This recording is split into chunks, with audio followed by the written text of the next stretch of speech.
चलते हैं कि सेकंड सेमेस्टर विज्ञान के साथ सहसंबंधीय क्रिया क्या और फोर्थ सेमेस्टर गणित विषय के साथ सहसंबंधीय क्रिया।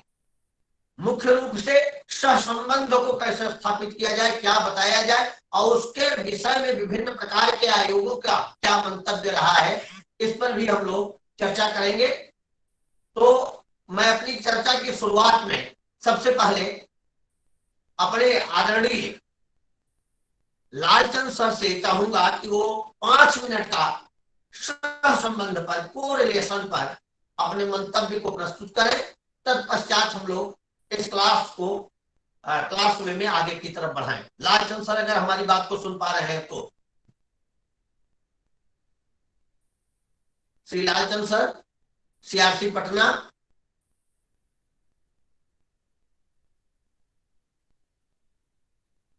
क्या आप तक हमारी आवाज पहुंच रही है sir?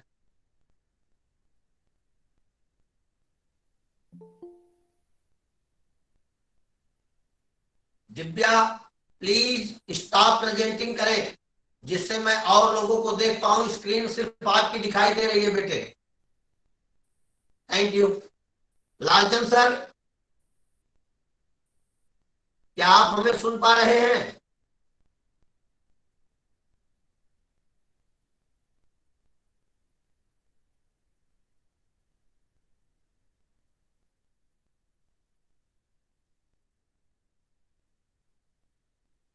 Lalchand sir, CRC Patna से हमसे जुड़े हुए लालचंद सर अगर हमें सुन पा रहे हैं तो कृपया अपने माइक को अनम्यूट करें।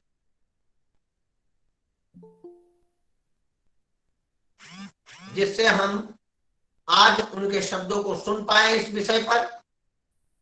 लालचंद सर,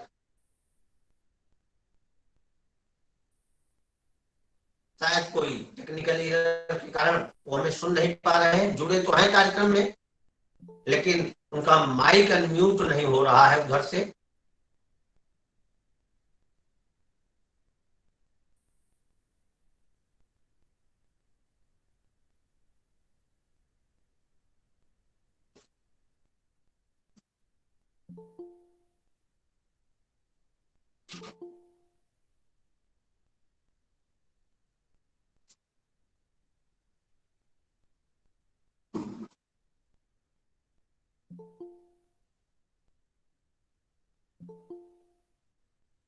चलिए कोई बात नहीं, अगर सर हमें नहीं सुन पा रहे हैं तो हम शुरू करते हैं।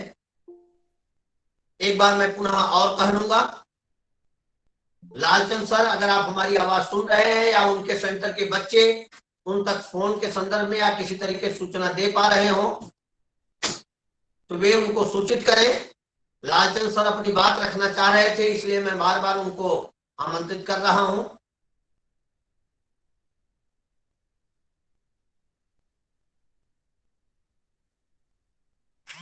सीआरसी पटना से लालचंद सर।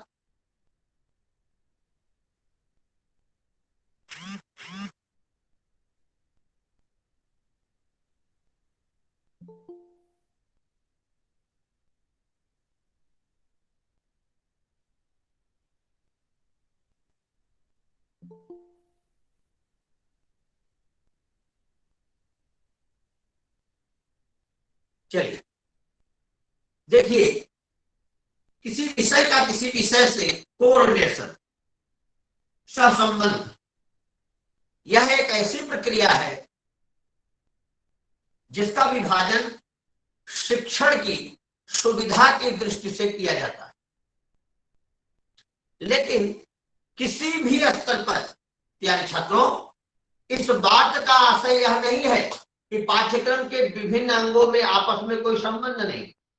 विभिन्न अंग जो पाठ्यक्रम के हैं उनका आपस में कोई संबंध नहीं है, ऐसा नहीं सोचना है। विषय का विषय से और पाठ्यक्रम के अंदर इंटरनल कोरिलेशंस भी बहुत महत्वपूर्ण होते हैं। और यह आपके सेकेंड सेमेस्टर तथा फोर्थ सेमेस्टर, एक विज्ञान के संदर्भ में और एक गणित के संदर्भ में, दोनों में ये बताया जाता रहा है किस तरीके से सहसंबंध को हम समझें, किस तरीके से हम उसे पढ़ें। अगर मैं प्रारंभिक अवस्था में विज्ञान की चर्चा करूं, विज्ञान की बात करूं, तो विज्ञान एक ऐसा विषय है जो बगैर किसी दूसरे विषय की सहायता से अध्यापन कराया ही नहीं जा सकता, उसका मंतव्य सिद्ध ही नहीं हो सकता। विज्ञान एक दूसरे के सहायक कोरिलेशन से ही, सब्जेक्ट टू सब्जेक्ट कोरिलेशन से ही आगे की तरफ बढ़ता है। वह प्रयोग धर्मिता पे तो चलता है, प्रयोग धर्मिता तो बनाता है, लेकिन उसके लिए उसे एक विषय सामग्री की आवश्यकता होती है, और जो विषय सामग्री उसे उसके अपने निजी बिंदुओं से तथा अन्य विषयों के विषय बिंदुओं से प्राप्त होती है। ऐसे ही बिंदुओं से कोरिलेशन करके, सहसंबंध स्थापित करके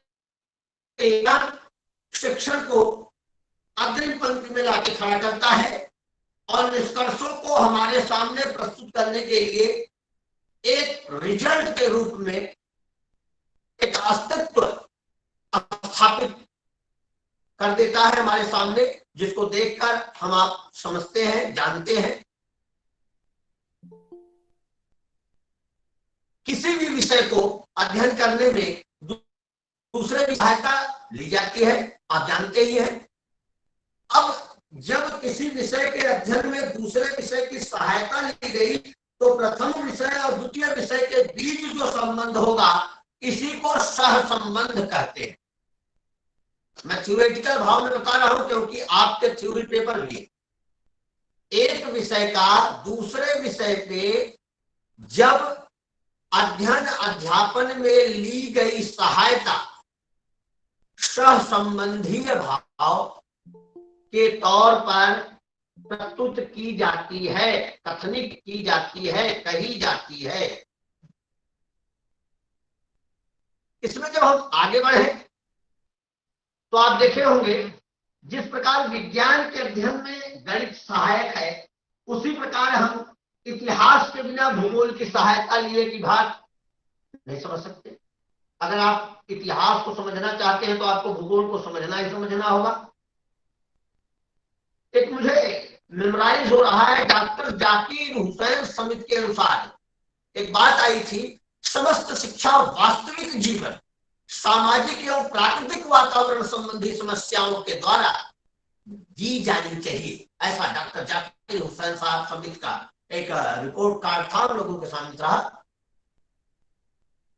जिससे बालक की शिक्षा को विकासोन्मुख क्रियाशीलता में घोला जा सके, वह घोल करके बच्चों को समझाया जा सके। संपूर्ण ज्ञान एक इकाई है और वह मस्तिष्क में एकत्रित होता है। प्राचीन काल में यह समझा जाता था कि मनुष्य के मस्तिष्क में विभिन्न मानसिक शक्तियां, जैसे तर्क शक्ति, विचार शक्ति, कल्पना शक्ति, स्मरण शक्ति आदि के अलग अलग विभाग बने हुए, इसलिए भिन्न भिन्न विषयों का चयन उन शक्तियों के विकास के लिए किया जाता रहा। विभिन्न प्रकार की क्षमताएं हमारे आपके अंतर्निहित भावों में विकसित की जाए, हमें ऐतिहासिक परिदृश्य को भी समझने सीखने का अवसर मिले, हमें भौगोलिक पृष्ठभूमि को भी समझने जानने का अवसर मिले। अब इन दोनों विषयों को जब हम समझते हैं तो यहाँ सबसे महत्वपूर्ण हो जाता है कि भूगोल को समझने के लिए इतिहास का सहारा लेना पड़ेगा। जब विज्ञान का अध्ययन करने चलेंगे तो गणित का सहारा लेना पड़ेगा। अंक्यात्मकता हमारे सामने आएगी, नंबरिंग आएगी, केजी के रूप में, मीटर के रूप में, ग्राम के रूप में। अब गणित का अध्ययन करते हुए वैज्ञानिक सिद्धांतों की बात आएगी। ये जो संबंध होते हैं इन्हें सहसंबंध कहा जाता है। अगर मैं पारिभाषिक रूप में इसको कहना चाहूं या आर्थिक रूप में कहना चाहूं तो कुछ यूं कहें, एक विषय, एक लाइन की बात कर रहा हूं, एक विषय के अध्ययन अध्यापन में जब किसी दूसरे विषय की सहायता तथ्यात्मक रूप में, वर्णनात्मक रूप में प्राप्त की जाए तो वह प्रथम विषय का दूसरे विषय से सहसंबंध कहलाता है। जैसा सिलेबस के अनुसार सहसंबंध के प्रकार पे आते हैं समझने के बाद, मैं बार बार आपसे कहा हूं जुड़ने की प्रक्रिया भी मुझे को ही देखनी है। जुड़ने का एक समय है, उस समय तक आप लोग जुड़ जाया करें। बार बार मॉडरेटिंग के लिए उधर जाओ इधर जाओ तो मुझे भागना पड़ता है। सहसंबंध के प्रकार को देखें। मुख्य रूप से इसके 3 प्रकार हमारे सामने उपस्थित होते हैं। पहला, ऐकिक सहसंबंध, यूनिलेटरल कोरिलेशन। दूसरा, पारस्परिक सहसंबंध, कोलेटरल कोरिलेशन। और तीसरा, गुणांक सहसंबंध, मल्टीलेटरल कोरिलेशन।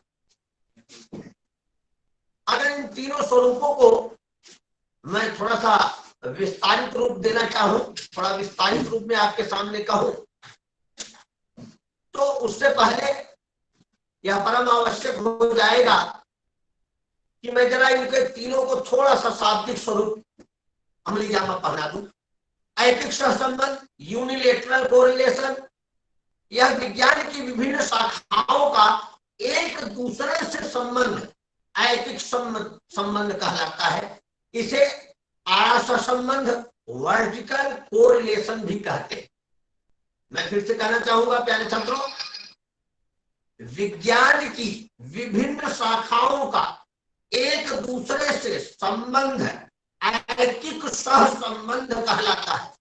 विभिन्न शाखाओं का, आपसी शाखाओं का सहसंबंध ऐकिक सहसंबंध कहलाता है। इसे आड़ा सहसंबंध, वर्टिकल कोरिलेशन भी कहते हैं।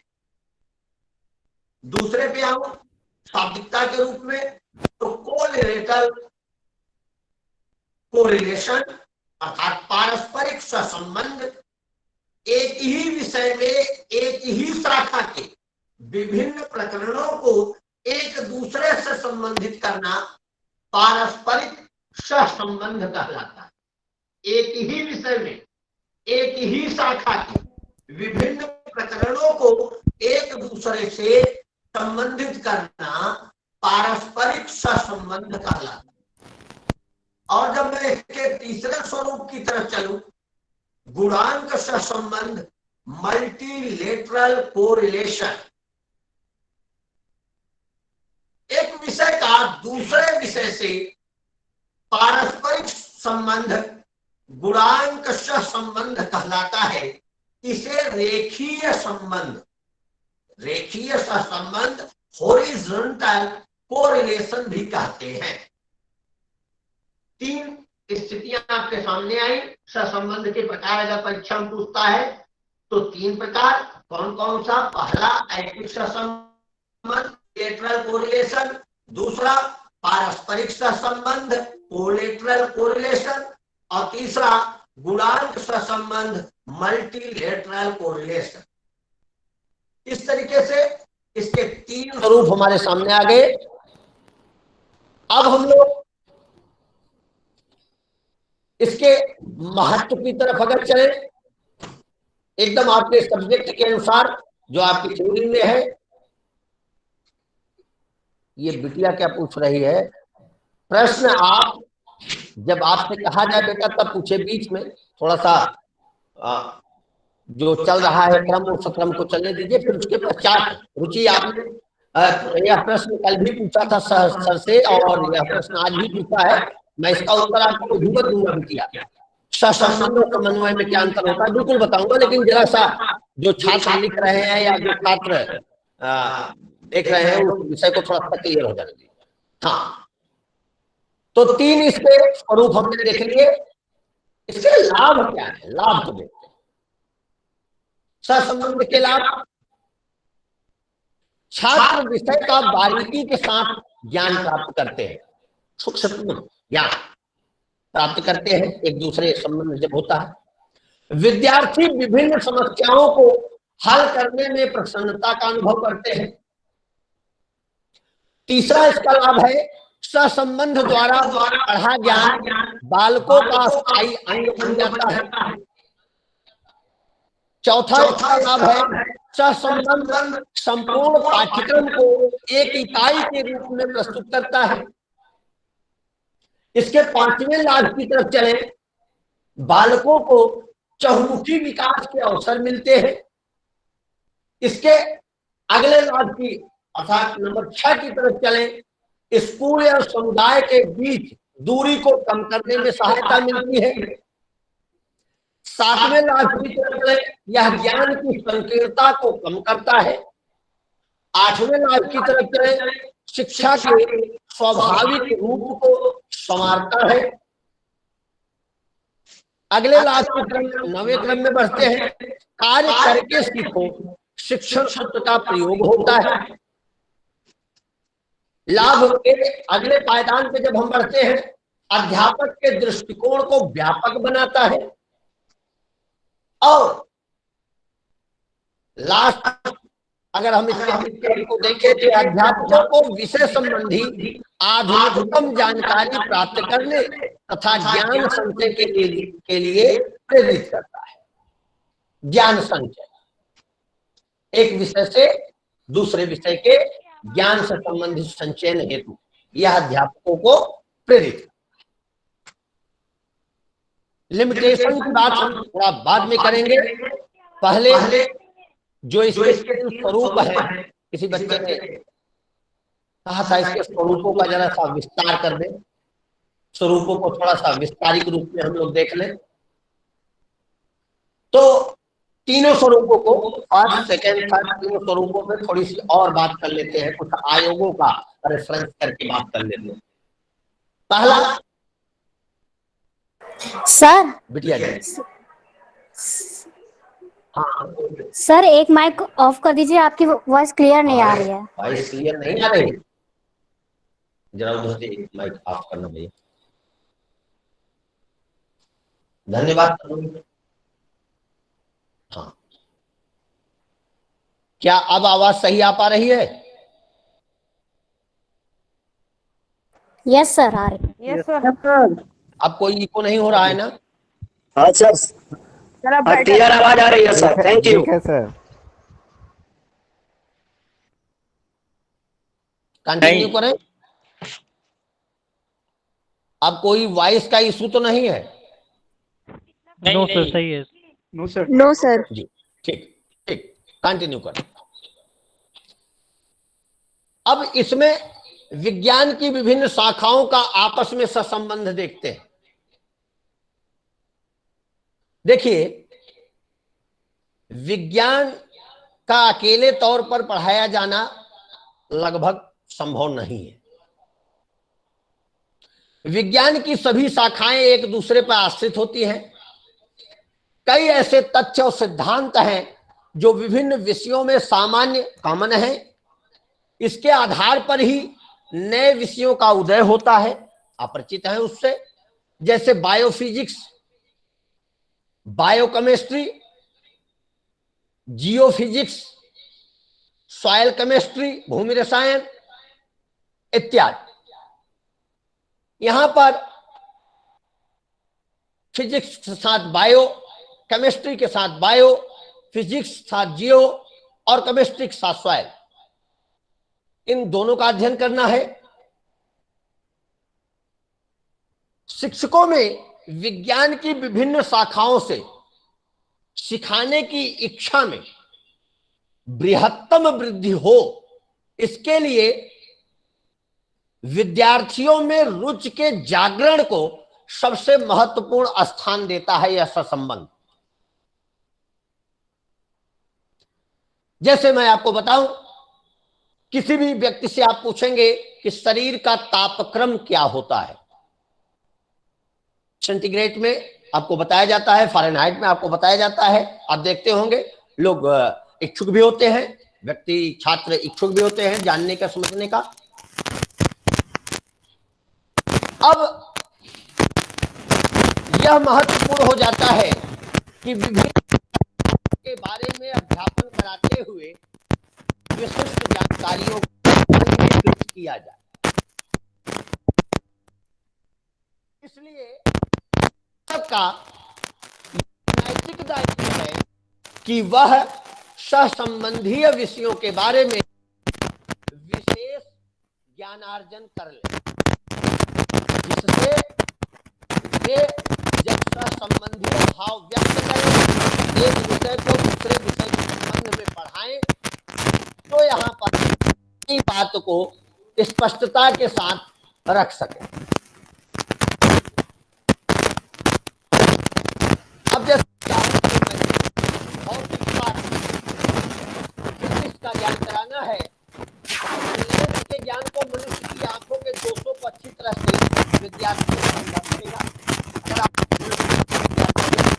याद है तो शिक्षक का यह ज्ञान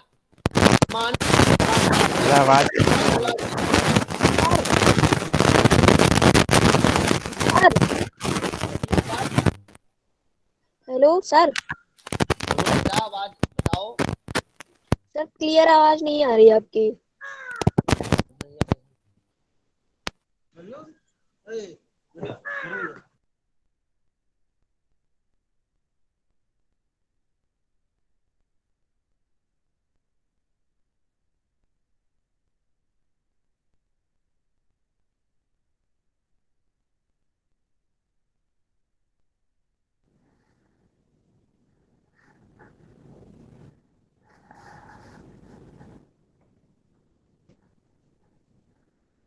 हेलो, क्या अब आवाज क्लियर आई आपको? ऑन करो।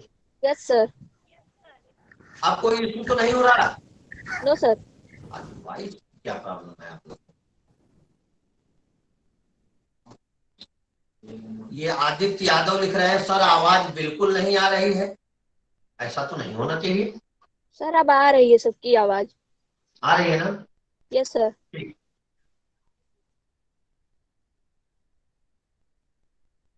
अब इसी प्रकार हम जीव विज्ञान शिक्षक जब पाचन प्रणाली डाइजेस्टिव सिस्टम के बारे में बताते हैं तो उन्हें पाचन प्रणाली की रसायन प्रक्रिया केमिकल प्रोसेस के बारे में पता होगी। उसे भोजन के घुलनशील और अघुलनशील अवयवों के बारे में ज्ञात होना चाहिए। विभिन्न पाचन जूसों डाइजेस्टिव जूसेस के बारे में ज्ञान होना चाहिए। पाचन प्रक्रिया की अघुलनशील अवयवों के बारे में, विभिन्न पाचन जूसों के बारे में, विभिन्न पाचन प्रक्रियाओं के बारे में पूर्ण ज्ञान होना चाहिए, तभी वह डाइजेस्टिव सिस्टम के बारे में बता पाए। तो मोटे मोटे तौर पर ऐकिक संबंध ये आपके सामने रहे। अब दूसरे तौर पे चलते हैं, गुणांक सहसंबंध, मल्टीलेटरल कोरिलेशन, विज्ञान का अन्य विषयों से सहसंबंध। इस संदर्भ में मैं आपके सामने एक सापेक्षित रखना चाहूंगा। कोठारी आयोग, कोठारी कमीशन 1964 से 1966 के संदर्भ में कहता है, हम इस बात पर बल देते हैं कि विज्ञान को स्कूल पाठ्यचर्या में महत्वपूर्ण विषय बनाया जाए। इसलिए हम सिफारिश करते हैं कि विज्ञान और गणित स्कूल शिक्षण के पहले 10 वर्षों में सभी छात्रों की सामान्य शिक्षा के एक भाग के रूप में अनिवार्यतः पढ़ाए जाए। इसके अतिरिक्त औसत योग्यता से अधिक योग्यता वाले छात्रों के लिए माध्यमिक अवस्था में इन विषयों में विशेष पाठ्यक्रम की व्यवस्था की जाए। ये कार्यक्रम तभी उपयोगी हो सकते हैं जब विज्ञान पाठ्यक्रमों को पुनः संगठित कर आधुनिकतम बनाया जाए, शिक्षण पद्धति में पुनः शक्ति संचार किया जाए और विषय के शिक्षण के लिए उचित सुविधा दी जाए। एकदम शाब्दिक तौर पे मैंने कोठारी आयोग की उस बात को आपके सामने रखा। पाठ्यक्रम के सभी विषय संपूर्ण ज्ञान की इकाई के विभिन्न अंग है। विज्ञान एक प्रमुख विषय के रूप में अन्य विषयों से घनिष्ठ संबंध रखता है। आपको ज्ञात है, विज्ञान को अन्य विषयों से समन्वित किए बिना ही पढ़ाने से बालकों का ज्ञान अवश्य ही अधूरा रह जाता है। परिणाम स्वरूप उन्हें अन्य विषयों का ज्ञान भी भली प्रकार प्राप्त नहीं हो सकेगा। विज्ञान का पाठ्यक्रम के अन्य विषयों से संबंध अगर मैं थोड़ा सा आपके सामने रखना चाहूं तो जरा एक एक विषय के अनुरूप थोड़ा देख लेते हैं, जैसा सिलेबस में है, बच्चों की जिज्ञासा जैसी रही। विज्ञान का गणित से संबंध देख लेते हैं। सेकंड सेमेस्टर फोर्थ सेमेस्टर दोनों कवर हो जाएंगे इसमें। साइंस एंड मैथ, विज्ञान और गणित का आपस में अटूट संबंध है। आज विज्ञान की ऊंचाई पे खड़ा है, उसमें गणित का बहुत बड़ा हाथ है। गणित को विज्ञान की आत्मा कहा गया है। गणित के बिना विज्ञान का कोई अस्तित्व नहीं है। प्यारे मित्रों, आज की वैज्ञानिक युग की नींव गणित पर आधारित है। इस संदर्भ में कुछ ज्ञानार्जन कराने वाले विद्वत्तजनों ने अपनी अपनी बातें कही। जैसे मैं दो कोट आपके सामने रख दूं। वेगन साहब कहते हैं गणित विज्ञान के द्वार की कुंजी है, यही आपको वैज्ञानिक अध्ययन करने के लिए प्रवेश द्वार का काम करती है, प्रवेश कराती है, एंट्री गेट है, इसी से आप एंट्री कर सकते हैं। Mathematics is the gateway and के टू ऑल साइंस। इस संदर्भ में कांटे साहब कहते हैं उस विज्ञान की नींव जो गणित के साथ प्रारंभ नहीं होती अवश्य ही कच्ची तथा दोषपूर्ण है। क्या कहना चाह रहे हैं कांटे साहब? All scientific education which does not commence with mathematics in necessarily difficult at its foundation। कदापि, ये तो कांटे साहब क्लियर कर दे रहे हैं, कदापि विज्ञान शिक्षण को महत्वपूर्ण स्वरूप तक नहीं पहुंचाया जा सकता। कब तक? जब तक कि उसकी नींव, उसकी प्रारंभिक गणित के साथ न चली। कैंट साहब इस संदर्भ में कहते हैं विज्ञान तब तक विज्ञान है जब तक कि वह गणित मिश्रित है। Science is a science only in so far as it mathematical. अब इन श्रेष्ठ विद्वानों के कथनों से आपको, हमको यह बात स्पष्ट हो गई कि विज्ञान और गणित का आपस में घनिष्ठ संबंध है। तो विज्ञान का शिक्षण गणित की सहायता के बिना असंभव है, हो ही नहीं सकता। भौतिक शास्त्र के सभी नियमों की खोज गणित की सहायता से ही की जाती है।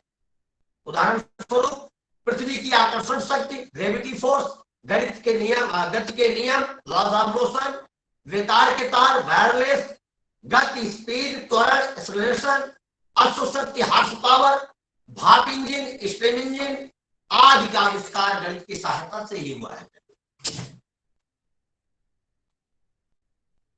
थोड़ा और आगे अगर बढ़े, कोठारी आयोग की बात अगर इसमें जोड़े तो कोठारी आयोग ने भी इस बात को स्पष्ट किया।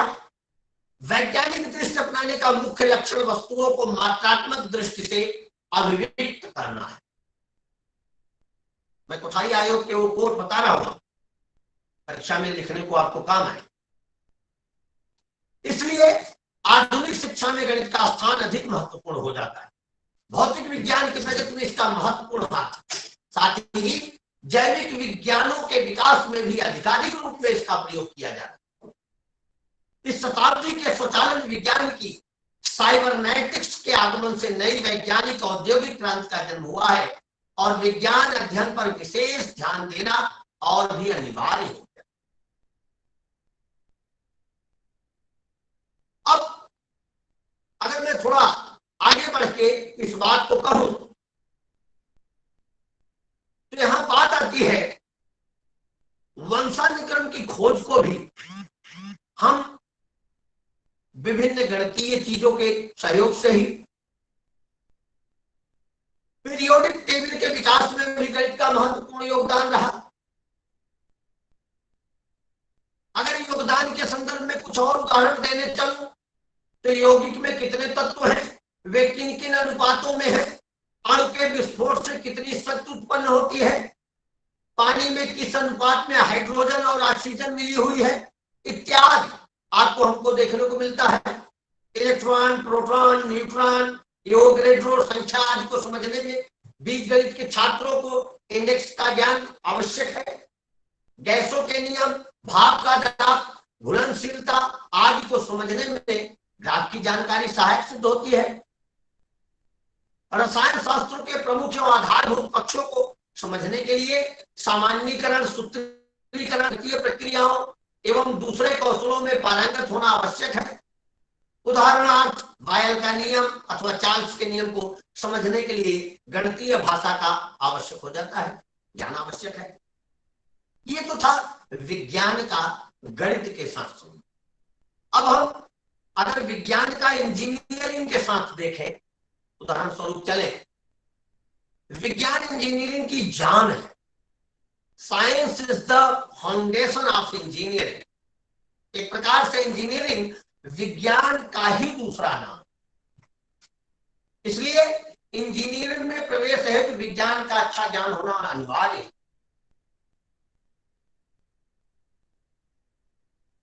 इंजीनियरिंग की विविध क्रियाओं जैसे सर्वे करना, समतल करना, डिजाइन तैयार करना, बड़े बड़े भवनों की योजनाएं बनाना आदि सभी में विज्ञान का प्रयोग किया। इंजीनियरिंग की परिभाषा अगर थोड़ा सा हम देखें तो स्पष्ट हो जाता है कि इसमें विज्ञान का क्या स्वरूप है।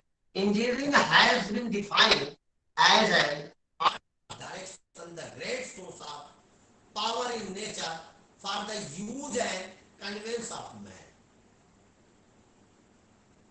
यदि विज्ञान का सहयोग हमें प्राप्त न हुआ होता तो इंजीनियरों द्वारा पेचदार पुल, आलीशान भवन या दुर्गम पर्वतीय स्थानों तक जाने वाली रेलवे लाइनें, बड़े बड़े बांध, पहाड़ इत्यादि में बनाई गई सुरंगें में लाने के लिए, नदियों के मुंह पर बांधने के लिए, समुद्रों की छाती चीरने के लिए, पहाड़ों को धराशायी करने के लिए, हवा में तालियां लगाने के लिए विभिन्न गणनाएं, विभिन्न प्रकार के यंत्रों आदि का भी निर्माण संभव न हो। मैं आपको उदाहरण के लिए कहूं, अगर आप इंजीनियरिंग की कोई पुस्तक उठाकर देखेंगे तो इंजीनियरिंग की पुस्तक तथा विज्ञान की पुस्तक में आपको अनेकानेक समानताएं मिलेंगी।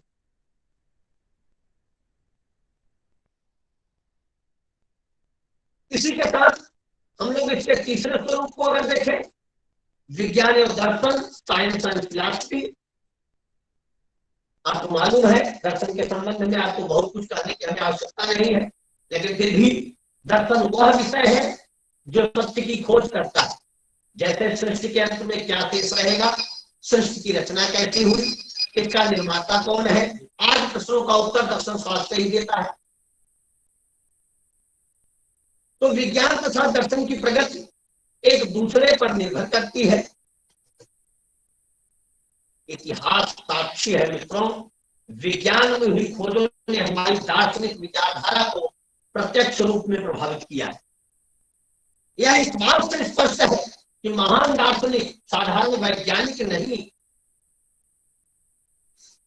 वे श्रेष्ठतम लक्ष्यों को प्राप्त करने वाले हुए, जैसे पास्कल या डेकरेट, लिबर्टसन, रसल, वाटसन, राधाकृष्णन इत्यादि बहुत से।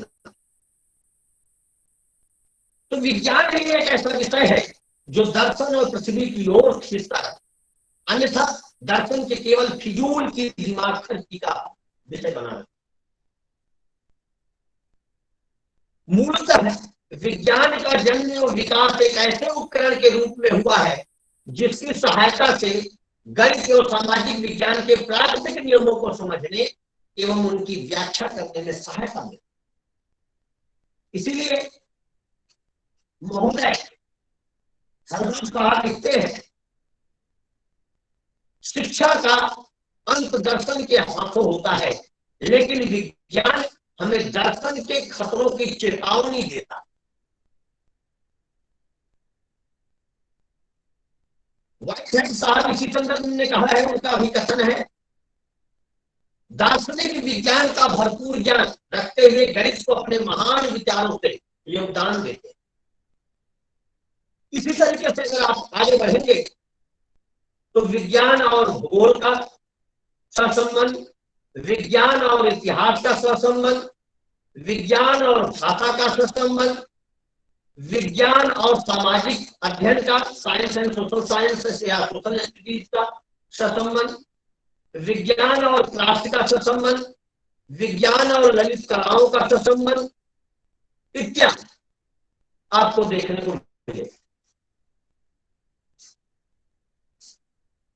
थोड़ा सा इसके आगे जब आप पढ़ते हैं तो विज्ञान का सामाजिक और भौतिक वातावरण के साथ संबंध, इस पर भी चर्चा आती है। अब भौतिक वातावरण की जब हम बात करते हैं तो यह बात तो स्पष्टतया हम लोगों के सामने क्लियर ही हो जाती है कि विज्ञान हमारे जीवन में बहुत गहराई तक पहुंच चुका है। आपको ज्ञात ही है, आज हम विज्ञान युग में जी रहे हैं और हमारी सारी क्रियाएं विज्ञान द्वारा। एक कमरे में बैठकर हम देखते हैं कि विज्ञान हमें किस प्रकार आराम देता है। हमारे आसपास की हर वस्तु प्रत्यक्ष या अप्रत्यक्ष रूप से विज्ञान से संबंधित है। विज्ञान ने समाज की संपूर्ण पद्धति को बदल कर रख दिया है और इसने सामाजिक और भौतिक वातावरण को प्रभावित भी किया है। इस जटिल और परिवर्तित वातावरण को समझने का श्रेय विज्ञान को रूप से दिया जाता है। अतः शिक्षक के लिए यह आवश्यक होगा कि वह कक्षा शिक्षण को सामाजिक और भौतिक वातावरण के साथ उनको दैनिक जीवन के उदाहरण प्रस्तुत करके संबंधित है। शिक्षक विद्यार्थियों को किसी फैक्ट्री बार या ले जाकर वास्तविक ज्ञान प्रदान कर सकता है। एक अध्यापक का ही यह नैतिक कर्तव्य है कि अपने विद्यार्थियों को वह वास्तविक ज्ञान के लिए उनसे विभिन्न विषयों के अंतर्गत वैज्ञानिक दृष्टिकोण निर्मित करने की बात है। इस कोविड-19 के काल में अगर मैं अपनी बात कहूं तो यहां पे चिंतन की एक गतिशीलता बदली। बहुत से ऐसे मंतव्य, बहुत सी ऐसी भावनाएं, बहुत से ऐसे कुंठित, सफलता के साथ कहा तो कुंठित शब्द आए, हमारे सामने विचार या चली आ रही संकीर्ण मानसिकताएं थी जिनका इन 4-5 महीनों में शमन होते। एक विचारवाद अपने से मतलब रखो, स्व का विकास ही परम विकास है। इस 4-6 महीने के जीवन काल में यह मान्यता पूरी तरीके से ध्वस्त हो।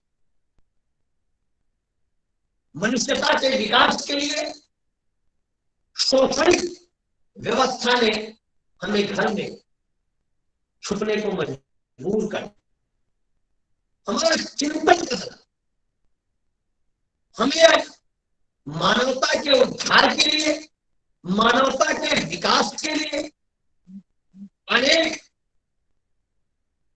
फिलॉसफी पे आधारित एवं वैज्ञानिक उन शोधों का सहारा लेने के लिए कहा गया जिनसे प्रकृति को भी किसी प्रकार की समस्या न हो और मनुष्य मात्र को भी किसी प्रकार की समस्या न। भारत की जो मंशा रही है, फिलॉसफी की बात है तो मैं यहाँ 2 लाइनें संदर्भ में कहना चाहूंगा। सर्वे भवन्ति सुखिनः का जो हमारा मंतव्य रहा है, अंतोगत तो आज संपूर्ण विश्व के सामने वही आके खड़ा हो। सभी को उसे स्वीकारने के लिए आज अपने अंदर झांकने के लिए व्यवस्था आ गई है, समझना पड़ रहा है। हम लोगों के दैनिक जीवन में अनेक ऐसी घटनाएं होती हैं प्यारे छात्रों जिनका कारण वैज्ञानिक है, परंतु हम उनसे अनभिज्ञ है। उदाहरण स्वरूप धार्मिकता के हित से हम बात करें, लोग सूर्य पर जल चढ़ाते हैं, परंतु यह नहीं जानते सूर्य पर जल चढ़ाने से क्या लाभ होता है। वे इसे धार्मिक कारण ही मानते हैं, लेकिन वास्तविक यह है कि सूर्य को जल के माध्यम से देखने पर उसके प्रकाश की तीव्रता कम हो जाती है तथा जल द्वारा सूर्य के प्रकाश तथा नेत्रों के मध्य एक जल परत बन जाती है, जिससे सूर्य के प्रकाश की किरणें के परावर्तन पर प्रभाव पड़ता है, जो नेत्र ज्योति बढ़ाने में सहायक हो। तुलसी का चरण अमृत तक। आज जब काढ़े का काल आया है, प्रत्येक घरों में आप देख रहे होंगे काढ़े बन रहे हैं, सुबह के टाइम, दोपहर के टाइम, शाम के टाइम, रात के टाइम।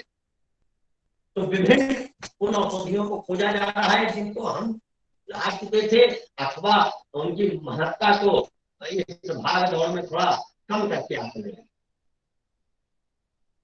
तो विज्ञान का अन्य विषयों से संबंध बहुत ही विशालतम है और बहुत ही महत्वपूर्ण। अब हम इसकी सीमाएं, लिमिटेशन की भी बात करेंगे, क्योंकि आपके सिलेबस में तो उस पर चर्चा करनी ही चाहिए। एक विधि का प्रयोग सभी शैक्षणिक परिस्थितियों में नहीं किया जा सकता। यह फाउंडेशन है। सभी अध्यापक प्रत्येक स्थिति में इसे सफलतापूर्वक प्रयोग में नहीं ला सकते, क्योंकि उसके लिए एटमॉस्फेयर का निर्माण और विषय विशेषज्ञता की बहुत आवश्यकता। आपको जिस विषय को पढ़ाना है उस विषय का भी विशिष्ट ज्ञान होना चाहिए, और जिस विषय के सहयोग से पढ़ाना है उसका भी विशेषज्ञ होना। ऐसे कई बार देखा गया है कि दोनों विषय की विशेषज्ञता न होने के कारण यहाँ कहीं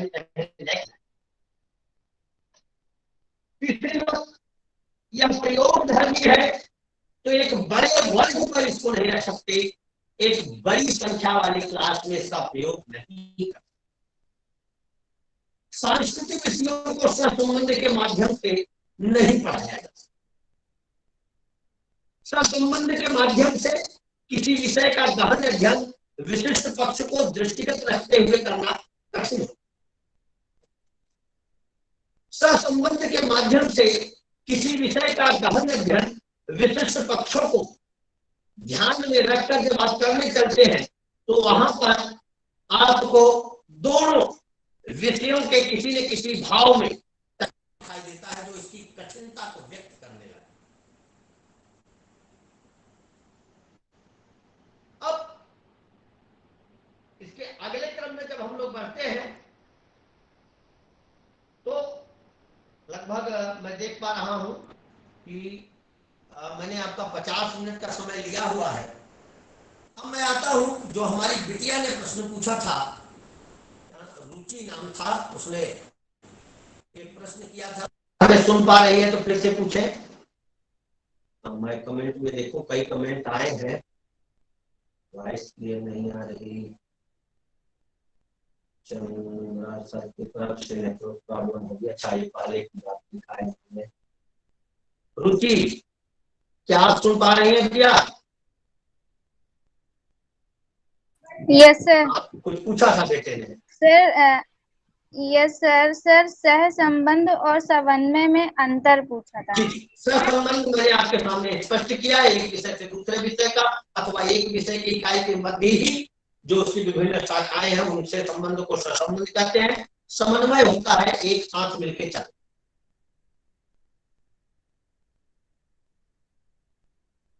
किसी और प्यारे बेटे का कोई प्रश्न? कई बच्चों ने कमेंट करके अपनी बातें कही हैं। मेरी आदत है बच्चों की बात आप तक पहुंचाने की, क्योंकि यही इनका जो हम लोगों से इंटरेक्शन की बात है, जो इनका कहना है, वही सबसे महत्वपूर्ण होता है हमारी क्लास का। राजीव कुमार ने कहा है गणित और विज्ञान में सैद्धांतिक और प्रयोगात्मक दोनों प्रकार का ज्ञान गणित पर ही आधारित होता है। वेरी गुड बेटा। इसके आगे रौनक ने लिखा है सहसंबंध इस बात का सूचक होता है जैसे किसी व्यक्ति की दो विषय की विशेषताओं का परीक्षण द्वारा मापन करना और प्रत्येक व्यक्ति के दोनों विषयों के अलग अलग प्राप्तांकों को तालिका में जोड़ के रूप में व्यवस्थित करके सांख्यिकीय गणना द्वारा दोनों में संबंध स्थापित किया जाता है, उसे सहसंबंध कहते हैं। वेरी गुड बेटे। रौनक ने आगे दिलफोर साहब की बात को लिखते हुए कहा सहसंबंध गुणांक वह अकेली संख्या है जो यह बताती है कि दो वस्तुएं किस प्रकार किस सीमा तक एक दूसरे से सह संबंधित है तथा एक के परिवर्तन दूसरे परिवर्तनों को किस सीमा तक प्रभावित करते हैं। बोलिस के अनुसार सहसंबंध का अभिप्राय है आंकड़ों के दो या दो से अधिक विभिन्न वस्तुओं की तुलना, जिसके उसके संबंध को जाना जा सके और उस संबंध की मात्रा को अंकात्मक रूप में व्यक्त किया जा सके। वेरी गुड सर सहसंबंध में दो विषय। मनुष्य आश्चर्य से अनुवाद रखता है और आश्चर्य से ही विज्ञान का जन्म होता है। गणित कुछ नियमों का संकलन मात्र नहीं है, बल्कि दैनिक जीवन का मूल आधार है। समर प्लीज प्रेजेंट न करें।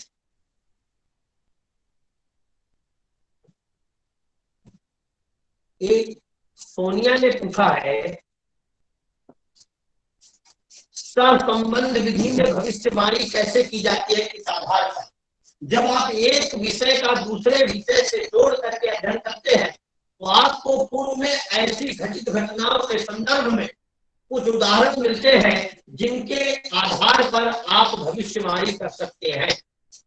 जैसे मैं उदाहरण के लिए आपका ज्यादा समय न लेकर 20 सेकंड में एक उदाहरण दूं कि जो भी भूगर्भ है, शास्त्रीय है, जब पृथ्वी के अंदर उठने वाली जो भूगर्भीय क्रियाएं हैं वे किस स्तर तक कंपन करती है इसका पता लग जाए, और इससे पहले अगर ये किसी स्थान पर इतने कंपन उठी थी, वहां पर 7.8 का, 8.9 का, 9.10 का जो भी वहां पर भूकंप आया था, अर्थक्वेक आया था, अगर वैसी स्थिति किसी भौगोलिक परिक्षेत्र में बनने लगती है तो भविष्यवाणी की जाती है कि यदा कदा ऐसी स्थिति यहाँ पे हो सकती है, यहाँ पे एक अर्थक्वेक जैसी स्थिति हो सकती है। इस चीजों को देखकर यहाँ कर सकते हैं। कोई बच्चा बीच में कुछ पूछना चाह रहा था, राहुल शायद था। सर सहसंबंध में दो विषय का ही होना अनिवार्य है क्या? सहसंबंध में दो विषय का अनिवार्य नहीं है बेटे, मैंने उदाहरण के लिए कहा, यह आप पर और विषय की विशेषज्ञता पे आता है। Thank you sir. समाज प्लीज सर दो सर सह संबंध और समन्वय की लगभग डेफिनेशन एक ही जैसी होगी क्या? सहसंबंध और समन्वय की डेफिनेशन एक ही जैसी होगी या आपकी समझ पर या विशेषज्ञों की राय पर निर्भर करता है, वो किस तरीके से उसको डिफाइन करते हैं, लेकिन आपकी समझ के लिए इसमें मैं हाँ कर सकता हूँ। किसी बच्चे ने बताया, रुचि कुछ पूछ रहे। हाँ सर जैसे क्वेश्चन है कि सह संबंध अथवा समन्वय का अर्थ समझाइए, तो इसमें से हम किसी एक का अर्थ भी बता देंगे तो वो ठीक होगा। पर्याप्त माना जाए, पर्याप्त। ओके। किसी सामान्य उद्देश्य की पूर्ति के लिए की जाने वाली विभिन्न क्रियाओं में सामंजस्य स्थापित करने तथा तालमेल बनाए रखने के उद्देश्य से सामूहिक प्रयत्नों की व्यवस्था करने को समन्वय कहते हैं। ये आपके ही बीच का एक बेटा है रौनक, उसने कमेंट करके बताया। फीडबैक जब आप लोगों से आता है तो बड़ा अच्छा लगता है। क्या किसी और बेटे बेटी को कुछ पूछना है इस संबंध में?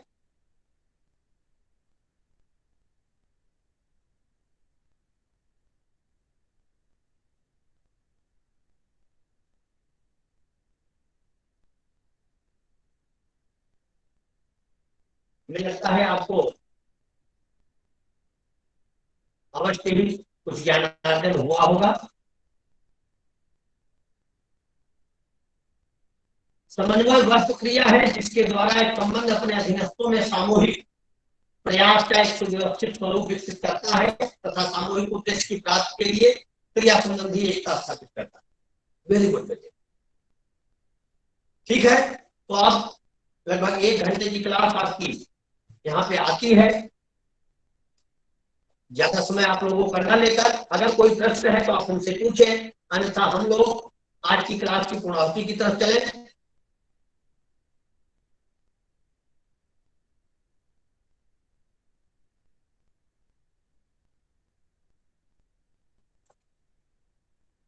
सभी का बहुत बहुत धन्यवाद।